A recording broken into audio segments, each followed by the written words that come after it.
મોટા દેડમાંથી જાણથી કડદાનું આંદોલન ચાલુ થયું ત્યાંથી હું જોતો હોઉં છું, કારણ કે હળદદ ગામમાં જે મિટિંગ હતી એ તો ખેડૂની મિટિંગ હતી, અને ખેડૂની મિટિંગ હોય એમાં જે ખેડૂનો અવાજ ઉઠાવે, ખેડૂનો કપાનો કેટલો કડદો થતો એ તો ખેડૂને ખબર પડતી હોય આખા વરામાં.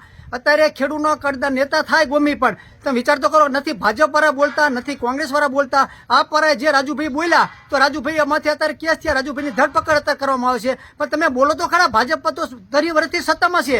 10,000 જો માણસ ભેગું થતું તો ચારે થતું હોય, કંઈક તો માણાને પડ્યું હોય ને. અત્યારે સિઝનમાં 200-250 રૂપિયા દેતા દાળીઓને જડતું બપોર સુધી, અને તમે ખેડૂત એમ કે બોટાદ જાય રૂપિયા 500 નો ખર્ચો થાય, તો જો ખેડૂત ભેગા થતા હોય તો સરકારે વિચાર્યું કેમ નહીં કે ભાઈ આગલે દી 10 તારીખે 10,000 માણસ ભેગું થયું, બીજી દી 2,000 માણસ ભેગું થયું. તો અત્યારે એમને યાર્ડવાળાને કહેવાનું હતું કે તમારા કડદા બાબતમાં છે શું, અને એની તપાસ કરી અને યાર્ડવાળામાંથી એમના પગલા ભરવાના હતા. આ ખેડૂત માટે જે નિર્દોષ ખેડૂત અત્યારે જે માર્યા છે, જેલમાં પૂર્યા છે, એ તરદંડ સરકારને વ્યાજ બિગાડવી છે. અને જેને તોફાન કર્યું હોય અને જેને તોડ્યું હોય એ તો કઈ ખેડૂતે કોઈ તોડ્યું જ નથી. વાત સાંભળો, ખેડૂતની કોઈની એવી હિંમત નથી કોઈ ખેડૂત તોડી શકે, ખેડૂત પોતાના રોટલાનું માન કરી શકતો હોય. આ તો અત્યારે પડખે 5 જણા મેકલાયા અને પાણા ઘા કરાયા અને મોટું હુલર બનાવ્યું, અને કેટલા ખેડૂત માથે માર્યા ખેડૂતને પોલીસ વાળાએ તરદંડ ખોટા માર્યા છે. પોલીસ વાળાએ જેટલા પોલીસ વાળાએ માર્યા ને તમામ ખેડૂત એનો બદલો લેવાના છે. ગમે ત્યારે સત્તા તો ગમે ત્યારે પરિવર્તન થતી જ હોય છે, અને ખોટા તમે કેસ કર્યા જેના પૂરું હોય અને જેને તોડ્યું છે એના માટે કરો. ભાઈ ઘરમાં ઘરે બિચારા 80 વર્ષની ડોસ્યુને તમે મારી છે, હીરા ઘસવાજીને માર્યા છે,